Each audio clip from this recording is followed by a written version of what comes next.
Dana Deasy.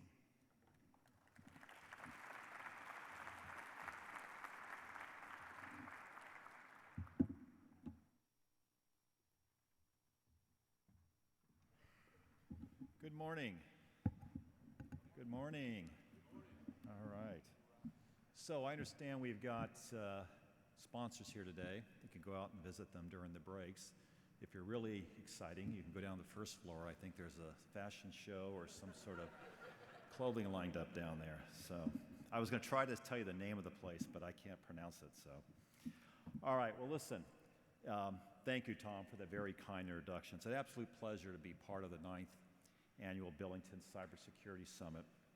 I'd like to thank Tom for giving me this opportunity to come and speak with you today, and for Margaret McDonald for organizing what everybody knows to be a first-class event. The agenda simply looks outstanding. I may be a bit biased in that Tom Michelli, who works on my staff, is here participating in 2 panels, one on automation and one on innovation. I think we'll all agree these panels are very, very timely right now, and the panel lineups on who's participating looks phenomenal. I really wish I could stay all day and listen, as I'm sure there's a lot that I'll learn as well as all of you will today. As you know, this is my first role in government as the DOD CIO. I find it incredibly unique and challenging. Now, if you had asked me a year ago what I'd be doing, I would have never imagined it was working at the Pentagon. Earlier this year, I was enjoying retirement with my wife when I received a call from Deputy Secretary of Defense Shanahan asking me to come on board to be the department's next CIO. I was a bit surprised, to say the least, but knew it was an opportunity that I simply could not turn down, and my wife definitely agreed with me. Working alongside our service members and dedicated civilians at the department is truly an amazing honor. The opportunity to serve my country and help solve some of the greatest problems facing our country is something I take very, very seriously. Well, enough about me. Let's get down to talking about why I'm here. I'm sure you all want to hear about the future cyber direction for the department. First, a little level setting that I think might be helpful this morning. As you know, Secretary Mattis has 3 lines of effort in the National Defense Strategy that are paramount to everything that we do across the DoD. You can see these on the screen. They are delivering lethality to the warfighters, continue to foster and grow partnerships that cut across mission success, and enact reforms that will maximize resources and minimize unnecessary risk. Now, as the CIO, I've identified 4 priorities to support Secretary Mattis's vision. These shown behind me are cloud, artificial intelligence, communications, command control, or known as C3, and cybersecurity. The order of the topics is by no means the order of importance, but rather think of them as the order of integration.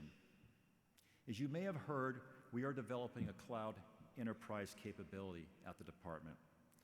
The cloud will truly revolutionize the technology advances for our warfighter.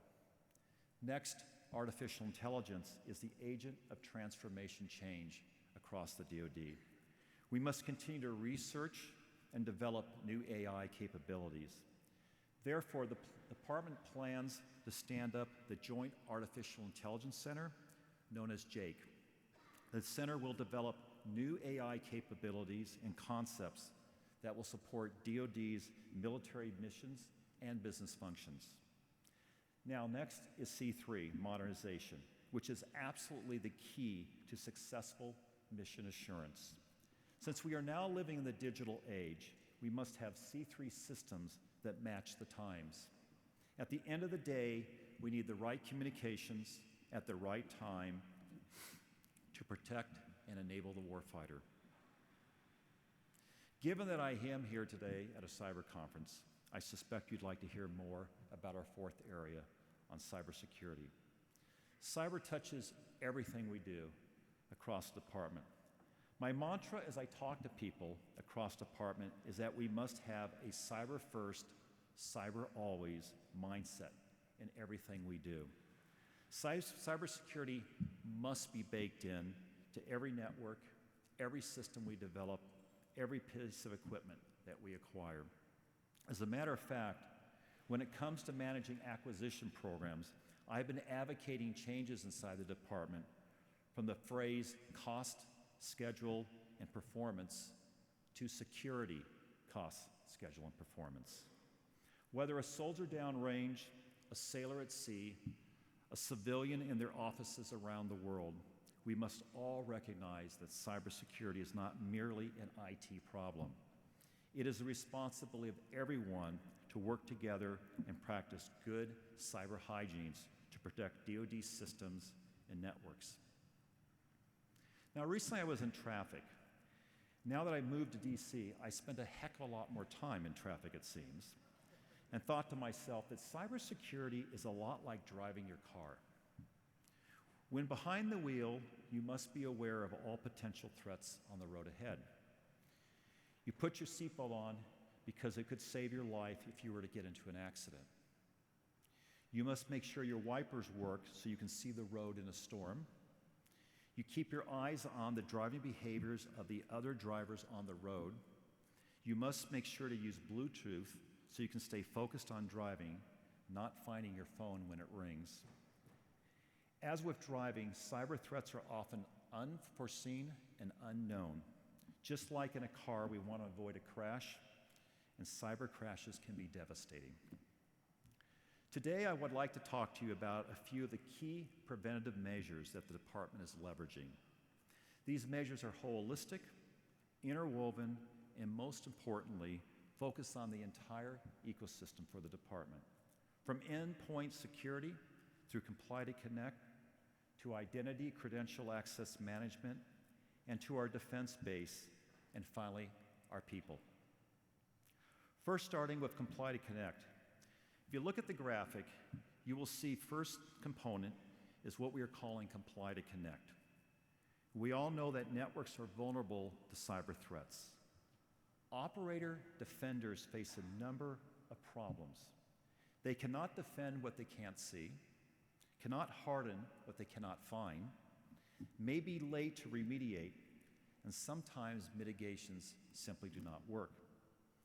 The operators and defenders will be more able to do their job if we know who and what is on our network at any time. While straightforward, we all know this is hard to do. Comply to Connect will help the department identify and protect devices that are connected to the Department of Defense's networking, and they will assure that they are automatically patched to ensure secure configurations. The changing nature of cyber threats requires that we remain agile and ready. Next, I'd like to talk about ICAM. I have directed, and we are working on an identity, credential, and access management strategy for the DoD that will replace the 2014 DoD Identity and Access Management Strategy. ICAM strategy will revolutionize how we create digital identities and any maintenance of associated attributes, including both people and non-person entities. ICAM creates a secure, trusted environment where any of our users can access all of the authorized resources, including applications and, of course, our valuable data, to have a successful mission. It also will let us know who is on the network at any time. Now, I know what you're thinking. Most of you hear about identity and credential management at DoD, and what you think about is the Common Access Card, CACs. They have been a key component in the DoD security. Some of you may have heard that the CAC is going away. Well, from my standpoint, the CAC will remain the department's principal authenticator for the foreseeable future. However, the department must be ready to adapt, well as accommodate an environment where more than 4.5 million users that is rapidly evolving due to current and emerging threats from our adversaries. Now, DoD has always been a pioneer when it comes to driving innovation. We must continue to do so and incorporate key storage and biometrics and prepare for a future where we need quantum-resistant cryptography. These innovations will become critical to ensure our warfighters continue to operate in a secure environment. Now let's talk more about our defense industrial base.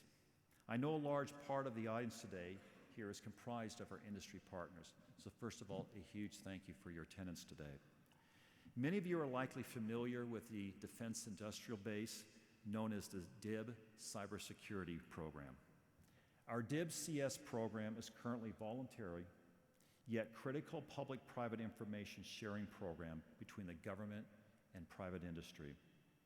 Volunteer organizations must follow the NIST standards for maintaining security. This program enables DoD to respond and mitigate threats from adversaries and ensure that DoD information is protected. We must protect our information so our capabilities remain intact. Doing so will simply save the lives of men and women in uniform. Within the DIB is the DOD Cyber Crime Center, known as DC3, the operational focal point that allows DoD to share classified and unclassified cyber threats with the DIB.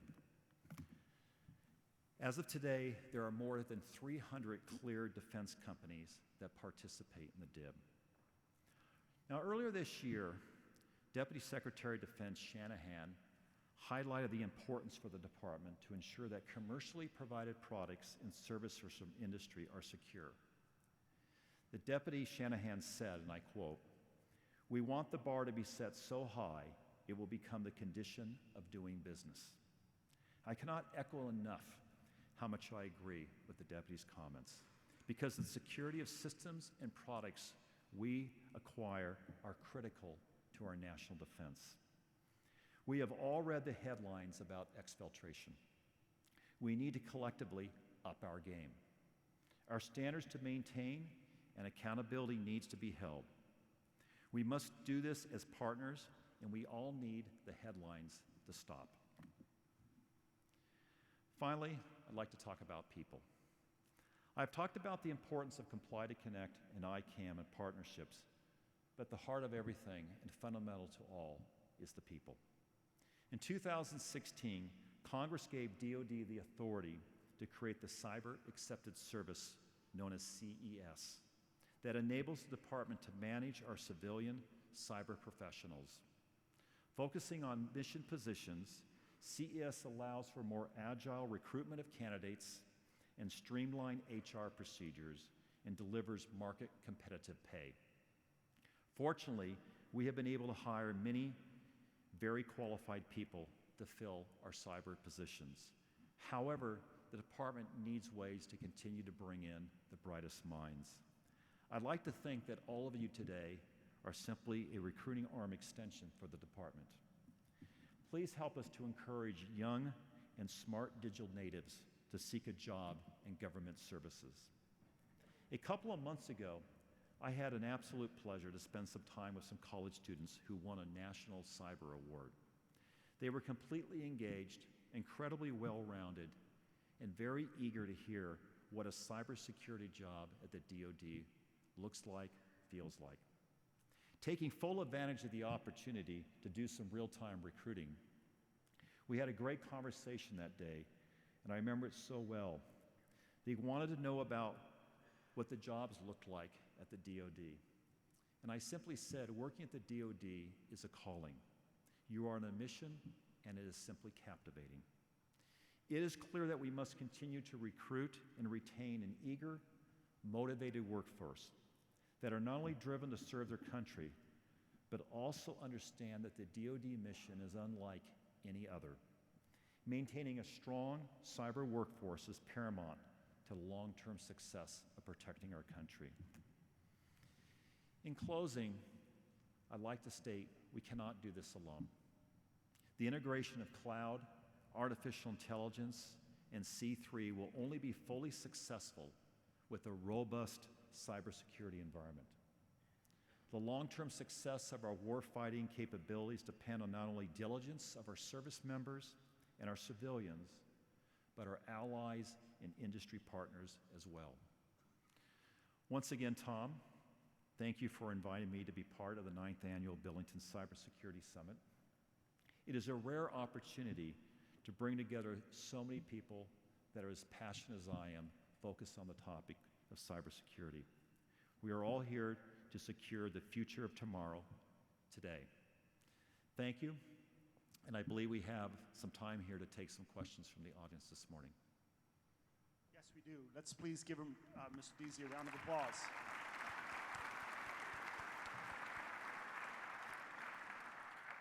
So I'd like to prompt you also for either Q&A by this live mic, which I can bring to you, or by note card. Note cards, again, are in the middle of your table. We would welcome Q&A. Questions, and I'd like to start with one. Could you elaborate further on the importance of end-to-end security? Yeah, could we put that chart back up that shows the end-to-end?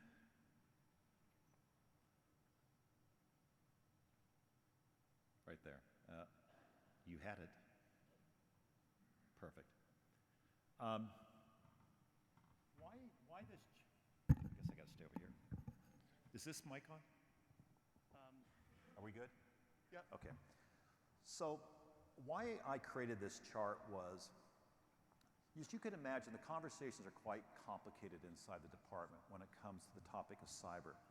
Because depending on who you ask, what is the problem we're trying to solve for, you could get a very different response. So I know you're going to hear from General Nakasone, and he's going to give you a view of cyber from the offensive and defensive side. If you talk to our DISA organization, they'll give you a view of how we think about cyber for protecting the network. Policy folks have their view. Heck, my own organization has their view. But what we didn't have was a way of describing this from an end to end. So what we've done is we spent some time creating a discussion that goes something like this. How do we ensure that the computer that somebody will sit down and use today should be on our network, is properly configured to our standards, has been updated, has no malware, and if you can assure all that, how do we know then the person that's going to sit down at that computer is who they say they are? And if you can go through those processes and ensure they are who they say they are, they're most likely then going to sign on and use some form of an application.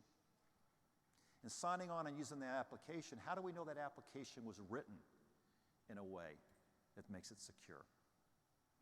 So now they've signed on to a computer that should be complied to connect to our environment. We've authenticated them. The application's good to go. That application's going to call upon data. And of course, in the Department of Defense, we have all types of data, from unclassified to secret to top secret. And that data has to transcend and move across environments. So how do we make sure that all that is done? That person sitting at that system that we now think is secure, we've identified that person using a secure application, and the data is encrypted and properly classified, could actually be supporting all the way out to an endpoint weapon system. Then we have to ask ourselves, how do we ensure the weapon systems, how they were built, designed, maintained, are secure? And then you sit there and say, well, why wouldn't the same standards that we apply to ourselves, shouldn't we be applying that to the defense industrial base?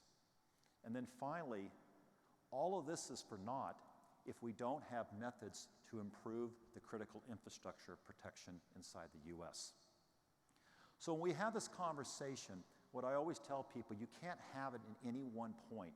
You have to discuss the entire ecosystem of cybersecurity. So Tom, that's what I'm referring to in that matter. Hi, Rick Weber, Inside Cybersecurity. Could you talk a little bit about supply chain? I'm sure you're aware the White House is working on an executive order on supply chain. How is DOD interacting with other federal agencies on securing the supply chain? So to say the least, there is obviously a lot of active conversation across all agencies when it comes to supply chain.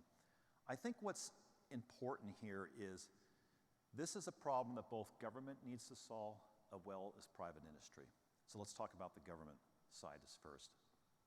I've coming from private industry and spending a number of years in sectors such as the energy sector and the financial services sector, I always was on the other side of this equation around how do we make sure from a private sector that we were getting all the support we could possibly need from the government.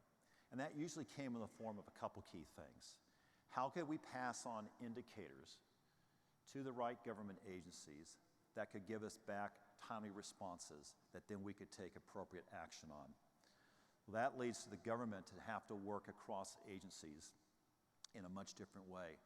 To that end, we have a program right now where the Department of Defense, in support of Homeland Security, is working with the financial services sector right now to create a much more improved way that we can collect data from the financial services sector, bring it in through DHS, allow us to look at it, comment in an unclassified way, send the results back in a way that allows the private industry to act on it in a much quicker fashion. This is a templated approach. This is the pathfinder we're doing right now, and it's starting to bear some really interesting results in terms of the volume of data we can take in, the speed of which we can read it, recognize it, and then send information back out that allows the financial industry to take action on it. We're going to be rolling this out to other critical infrastructure sectors as well, including Department of Energy, transportation, etc. Thank you very much. We have several on the note cards that I thought. First one I'd mention is, can you tell us what DoD is doing to protect information vulnerable from the Internet of Things devices? Well, you have several components in that conversation. One is, where are they coming from? And how well do we understand the makeup of those devices? Those devices will obviously have two key components. They'll be made up of a series of physical components, and it's the recognition that today's supply chain around the world requires us to have a much better understanding of where the physical components are being manufactured and how they're being integrated together. And then you have a whole new complexity in how do you think about the software, not only in the component itself, but more importantly, as we know, the Internet of Things is really about a master integration of how do you bring sensors and intel together, aggregate that, then to take decisions and actions against it. So I think it's similar to the other conversation in that a more holistic way of thinking about the Internet of Things is going to happen, just like I described to you how we think about the Department of Defense, that starts way back in the original fabrication, the integration of those devices, the software that is built for those devices, and then the integration software that brings the Internet of Things together that allows you to then take decisions. Thank you very much. Again, Q&A is open for live mic. I'll walk over here, and before I do, I'd like to ask about the recruitment and retention of the best and brightest. One attendee asked, what is being done to tap the best and brightest that, for instance, U.S. military academies, West Point, Annapolis, and the like? So I'll give you part of this, and I'm going to let Tom speak on the other half of this, since it's the topic that he's working quite closely on. So I've spent a fair amount of time with the secretaries, undersecretaries, and military chiefs on this topic of how do we think about what the next future leaders of the Department of Defense are going to need to look like. And everybody has absolute consensus on the fact that we're growing up in an era where I call the digital natives. These are people being born today where all they know and think of is a digital world. But yet we have to bridge that with the world of people who haven't always grown up with digital. And so there's a lot of discussion right now about how do we incorporate into the various programs across the Department of Defense, whether that be the Naval Academy, West Point, et cetera. How do we create a curriculum that starts to not only create cyber workforce warriors of the future, but just as important, how do you take the leaders of the day and make sure that they understand fully the breadth and the depth of the problems and the complexities that the adversaries are confronting us with today as well. Tom, did you want to add anything on that topic? I don't know if this is hot. There we go. So first I'll talk about the military, and I'll talk about where I recently came from, the U.S. Coast Guard, one of the greatest organizations on the planet. The Coast Guard recognized that cyber is going to be important in all its missions. So for the first time ever, they have got a track where a cadet coming out of the academy can go right into a cyber billet as opposed to going to sea at first.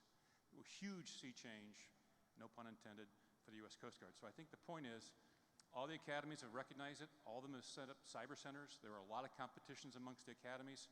So moving very forward, very fast with that precious resource we have in the country.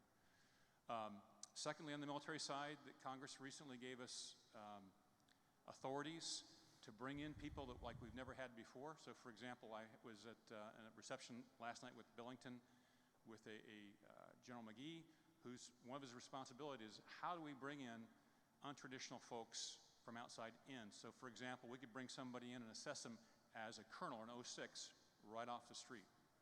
And we're looking into that on the military side. On the civilian side, Congress also gave us authorities for the cyber accepted workforce. We just completed phase 1 pilot. This gives us ability to provide comparable market rates to our employees, amongst other things about speedy hiring. Phase 1 was my shop in the Department of Defense CIO Cybersecurity shop, as well as Joint Force Headquarters Doden and U.S. Cyber Command Headquarters. One of the capstones of that pilot was a cyber fair that was held up at Fort Meade a few months ago. They brought people off the street and were able to hire people on the spot, which, if you've ever been in government before, is unique and exciting. Phase 2 starts this coming year, and we're going to roll it out to the service cyber components, as well as all of DISA. Okay.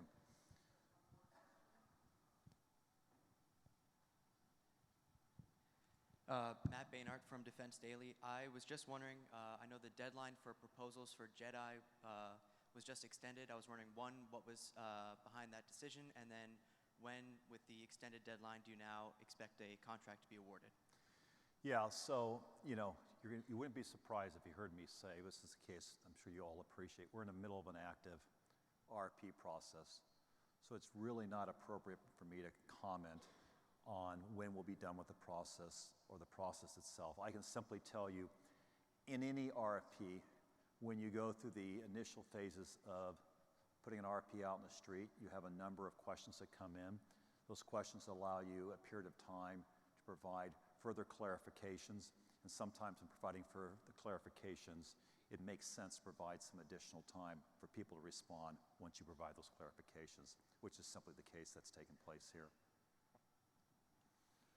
One last very quick question.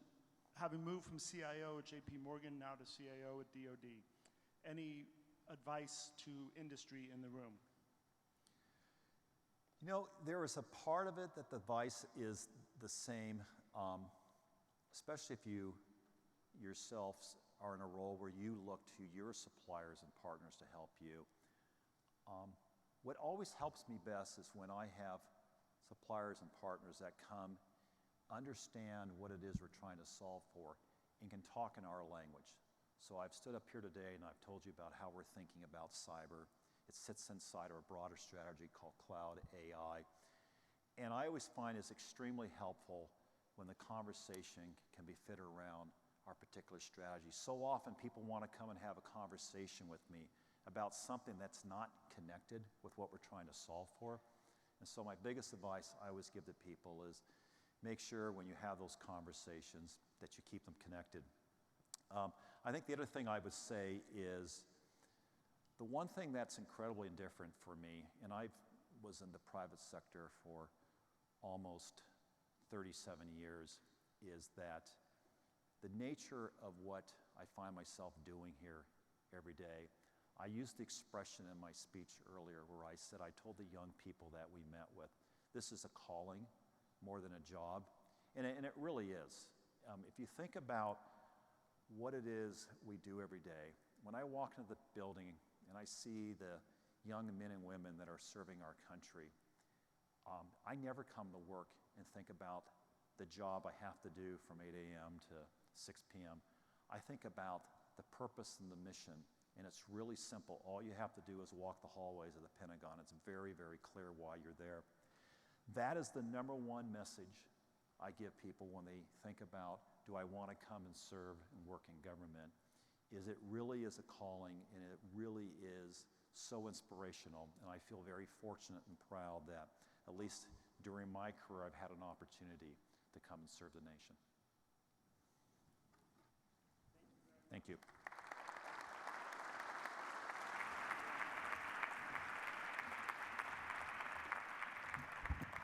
Mr. Deasy, thank you very much for pursuing that calling on our behalf. I'm very excited now about